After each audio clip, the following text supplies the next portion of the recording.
In this video, we're going to take a look at the developments that took place in Season 8, Episode 6 of The Curse of Oak Island. But first, I'd like to remind you that my book, The Oak Island Encyclopedia Volume 2, is still for sale on Amazon. If you'd like to get a copy of this book, please check out the link in the description. Season 8, Episode 6 of The Curse of Oak Island begins at the Money Pit area, where the men of Choice Drilling are busy carrying out the pattern drilling operation they began in the previous episode. Terry Matheson, Charles Barkhouse, and Rick Lagina inspect a 108 to 128 foot deep core sample extracted from a borehole called H5.5 and find that it contains little aside from water, loose earth, and pieces of crushed granite, which the treasure hunters used to backfill shafts in previous years. Matheson explains that they should expect to find more interesting material below a depth of 175 feet, and that they hope to penetrate a void in the bedrock, which begins at a depth of around 215 to 220 feet. Later in the episode, Rick Lagina and Dr. Ian Spooner head to the southeastern corner of Oak Island's swamp, where Spooner's sonar scan affirmed the presence of some sort of buried wall in Season 8, Episode 2. The treasure hunters disembark in a dinghy and row over to the anomaly, where Spooner probes the swamp floor with a metal rod. The rod sinks 2 meters into the swamp during the first probe, and plunges to a depth of 3 meters during the second probe. During the third probe, the rod strikes what appears to be a flat rock, resting 40 centimeters below the water's surface. Spooner proceeds to find more rocks at the same depth, which appear to form a straight pattern. The geoscientist marks these rocks with wooden stakes, during which process he finds that one of them lies at the edge of what appears to be a 3-meter drop-off. Perhaps the anomaly which his sonar scan picked up. This was built with purpose, he concludes. Rick observes that the stakes seem to form a line in the direction of the tar kiln on Lot 15, evoking Gary Drayton's suggestion, proposed in Season 8, Episode 3, that an ox trail once connected the swamp's paved area with the Lot 15 structure.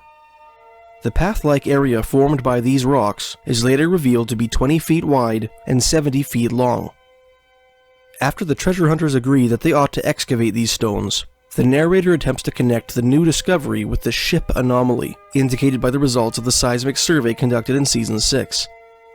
Recall that the ship anomaly proved to be a length of unusually dried clay, interspersed with caprock, in Season 7, Episode 2, and not the site of a buried ship as initially hoped. Rick Lagina and Dr. Spooner phone up Marty Lagina and inform him of their discovery. "Rick, how do we miss that when we drain the swamp 2 times? Marty asks. The elder Lagina brother and the geoscientist reply that, since the rocks are covered by about 15 centimeters of detritus, they must have been invisible to the naked eye when the swamp was dry. The next morning, the Fellowship of the Dig meets with Tony Sampson outside the Oak Island Interpretive Center. Dr. Spooner shows the crew a map depicting Oak Island with a slightly elongated shoreline, as it is supposed to have appeared in the 1600s, on account of lower sea levels. The narrator informs us that the crew, apparently with the help of Sampson and his boat, intends to search the water off Oak Island's South Shore Cove for stones similar to those found in the swamp's southeastern corner, in order to determine whether the supposed swamp structure might have once extended into the ocean.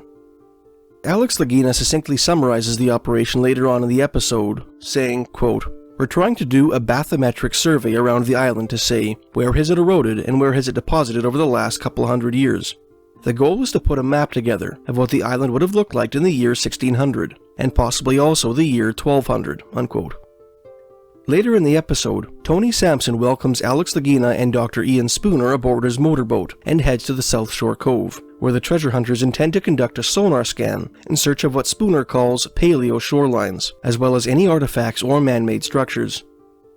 The 3 men begin their scan close to the South Shore Cove and find little of interest, watching the real-time results of the sonar scan on a screen as they cruise along. They continue their scan further away from the shore and come across a 12-meter deep anomaly off the boulderless beach, which presents as 2 spikes on the screen. The treasure hunters speculate as to the nature of this anomaly and agree that it might be the remains of a wrecked ship. Alex Lagina and Tony Sampson agree to dive on the mystery object in the future. The 3 men head further out to sea and come across a second anomaly, which we later learn is 8 feet wide and 8 feet long, and which Dr. Spooner suggests might be the remnants of an old wharf. This feature on the south side of the island, Alex Lagina explains in a later interview, is a square-shaped anomaly that we think might be the remnants of an old wharf. This lines up with what the island used to look like before it was eroded, so if you're going to build a wharf, that's where and why you would have to build it," unquote. When the sonar scan is complete, Alex Lagina, Tony Sampson, and Dr. Spooner return to the island and meet with their fellow treasure hunters outside the Oak Island Interpretive Center. There, they inform their companions of the 2 anomalies they discovered, to the news of each of which Marty Lagina's reaction is exactly the same. Maybe it's part of a shipwreck. Wow. Or it may even be part of a timber structure down there as well. Wow. Doug Kroll remarks that the second anomaly which the crew located resembles a wharf-like object that can be seen off the South Shore Cove in old aerial photographs of the island. The treasure hunters agree that a manual examination of the anomalies is in order. The upcoming diving operation is not the first to be performed in the waters off Oak Island. In Season 1, Episode 2, Marty Lagina, Alex Lagina, and Tony Sampson dove on strange stones which Sampson previously discovered in the waters off Smith's Cove. The divers discovered what appeared to be 3 rectangular stones covered in seaweed, each of them different sizes. The largest stone was the furthest away from the shore. The smallest stone was the closest to the shore, and all 3 lined up with similar stones on Smith's Cove, and with the money pit area beyond. In Season 3, Episode 8, Tony Sampson took Craig Tester, Alex Lagina, and Jack Bagley, along with marine archaeologist Rod Peterson and side-scan sonar experts Mike Roberts and Dave Delaney, on a boating excursion around Oak Island. While sonar scanning off the boulderless beach, Roberts and Delaney located what they suspected to be a shipwreck, an anomaly which they had discovered during a previous sonar scan, which is probably the same shipwreck anomaly identified in this episode. They also found a perfect underwater triangle, which appeared to point to the same place on the South Shore Cove at which the stone triangle is believed to have once lain. In Season 3, Episode 9, Marty Lagina, Alex Lagina, Tony Sampson, and Rod Peterson dove in the triangular anomaly in the waters off the South Shore Cove and found it to be a large stone covered in seaweed. Peterson noticed a marking on the stone's surface, which appeared to line up with the spot on Oak Island's southern shore at which the stone triangle was once located, which he suggested might be man-made. During that dive, Sampson swam further than his companions and discovered another large triangular rock directly in line with the first rock and the site of the bygone stone triangle on the shore. The treasure hunters made no attempt to follow up on the supposed shipwreck. The aforementioned stone triangle, which once stood on Oak Island's South Shore Cove, features prominently in this episode, and so a brief history of this mysterious landmark may be in order. The stone triangle was an equilateral triangle composed of 16 beach stones, each of them about the size of a man's head, which lay at the high tide line on the eastern end of the South Shore Cove. The triangle, the sides of which measured 10 feet, appeared to be pointing due north in the direction of the money pit. An arc of 6 stones girded its base, and a line of 8 stones ran from its northern apex to a point on its base about 4 feet from its western vertex. This mysterious feature was first discovered in June 1897 by Captain John Welling, the field manager of the Oak Island Treasure Company, only to be promptly forgotten. It was rediscovered in 1937 when treasure hunter Gilbert Hedden, while following the directions on the mysterious Wilkins map, tasked his employer, Amos Naus, with searching the underbrush on Oak Island's southeastern end for anything out of the ordinary. In Naus's words, quote, "Hedden gave me some idea that there was something down there at the beach that he wanted me to find, so I explored around there with a hoe. I was clawing around and suddenly I hit one rock, then another, and another, all in line with each other, so I decided there was something there, and I started clearing it and called Hedden over," unquote. Treasure hunter Robert Dunfield destroyed the stone triangle in 1965, while excavating the mysterious South Shore Cove shaft, and its original location has been in dispute ever since. In the middle of the episode, Rick Lagina, Gary Drayton, Doug Kroll, and Steve Guptill meet on Oak Island's Lot 15 and prepare to search for stones with metal ring bolts embedded in them, which the late Fred Nolan is said to have found in 1969. Like so many things on Oak Island, Drayton explains, you've heard about the 90-foot stone, these ring bolts, and no one's ever seen them for a long time. Well, that ends today, because we're going to find them," unquote. Steve Guptill then informs the crew that he and Doug Kroll overlaid one of Dan Blankenship's old survey maps, on which the ring bolts were included, atop his own survey data, and determined the features' locations. "We're going to start at the coordinates," he says. "We're going to hope it's there, and if it's not, we're going to work slowly northwest with Gary," unquote. As the treasure hunters head to one of the coordinates which Guptill prescribed, the narrator explains that, while Fred Nolan is believed to have removed most of the Ringbolt rocks from his property in an effort to confound rival treasure hunter Dan Blankenship, his son Tom believes some of the Ringbolts might still be extant and in their original locations.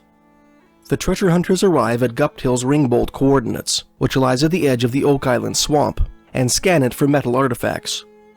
Although they failed to locate the Ringbolt, they do find several large boulders and an iron artifact, which Drayton identifies as a component of either an old cast iron stove or a cooking pot. Doug Crowell then discloses that when Fred Nolan removed one of the Ringbolts he found, which was located just up the hill from their present location, he discovered parts of an old cast iron stove beneath it, which he suspected were components of a stove from an old ship, which would later contribute to his theory that a ship lay buried in the swamp. Drayton suggests that they show their newly discovered artifact to blacksmithing expert Carmen Legg.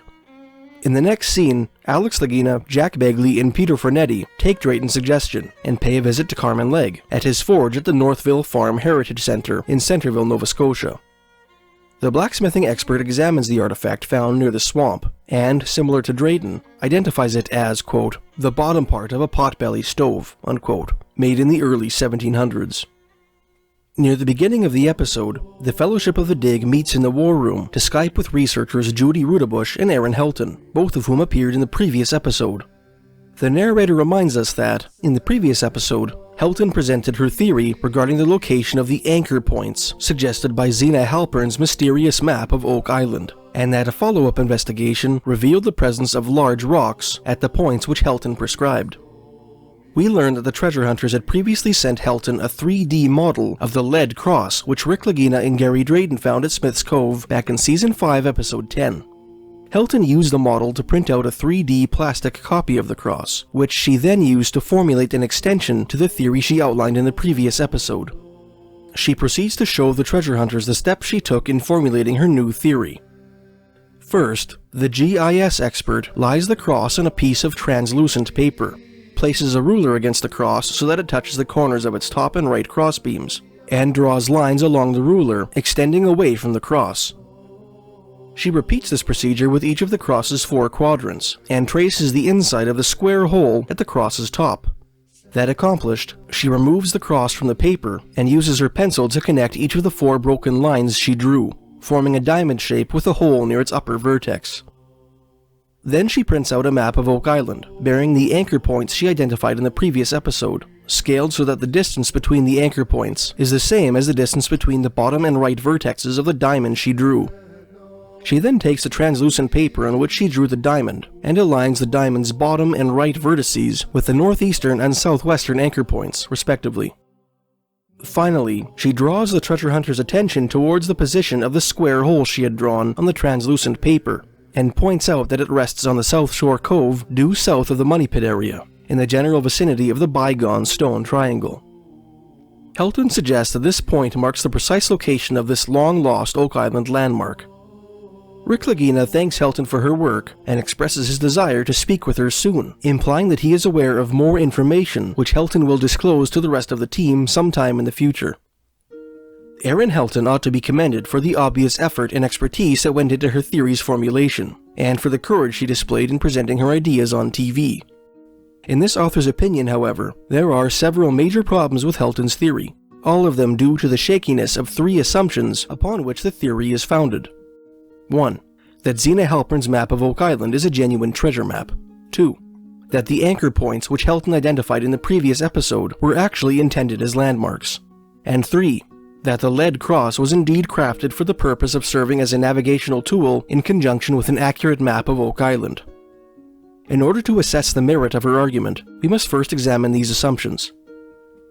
As I mentioned in my video on Zena Halpern's theory of Oak Island, which you can watch by clicking the link in the top right-hand corner of this video, Halpern believed that her 1347 map of Oak Island was related to the Cremona document, a collection of parchments purporting to chronicle a secret mission launched by the Knights Templar following their discovery of ancient scrolls beneath Jerusalem's Temple Mount, which she received from a mysterious researcher named William Johnson.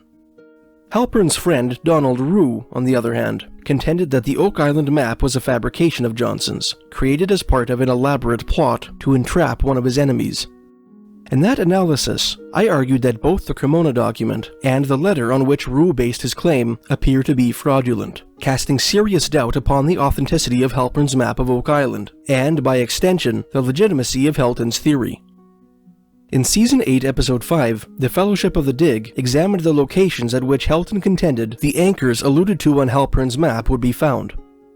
At the southwestern anchor point, the treasure hunters found a white stone almost completely buried in the ground, which proved to be entirely unremarkable save for a small pockmark on its exposed surface.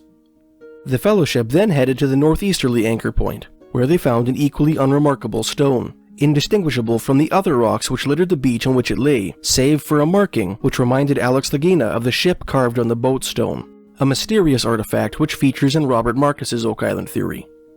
The unexceptionality of the stones found at Helton's anchor points further diminishes the credibility of the GIS experts' theory. Over the years, there have been several ideas put forth as to the nature of the lead cross found at Smith's Cove, the third article on which Helton's theory rests.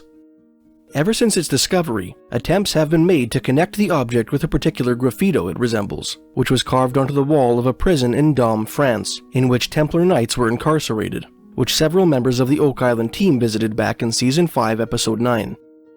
In Season 5, Episode 12, the narrator suggests that the lead cross might be a mortuary cross, a device used to ward off sickness in times of plague. Although it's probably coincidental, this author found it interesting that, according to legend, a lead mortuary cross was reportedly found in the grave of the legendary King Arthur and his Queen Guinevere in the 12th century. This grave was found in the shadow of Glastonbury Tor, a hill associated with the legend of the Holy Grail, one of the supposed treasures of the Knights Templar. And in June 2019, Canadian military men, while engaging in a construction project near St. John, New Brunswick, unearthed a handful of lead crosses, bearing striking resemblance to the artifact found at Smith's Cove. Archaeologists determined that these artifacts were of 16th or 17th century French origin, and may have had some sort of connection with the old French fur trading post, Fort Latour. In the Season 6 premiere of The Curse of Oak Island, the cross from Smith's Cove was subjected to a laser ablation test, which indicated that the lead of which it was comprised was mined in a medieval quarry in southern France.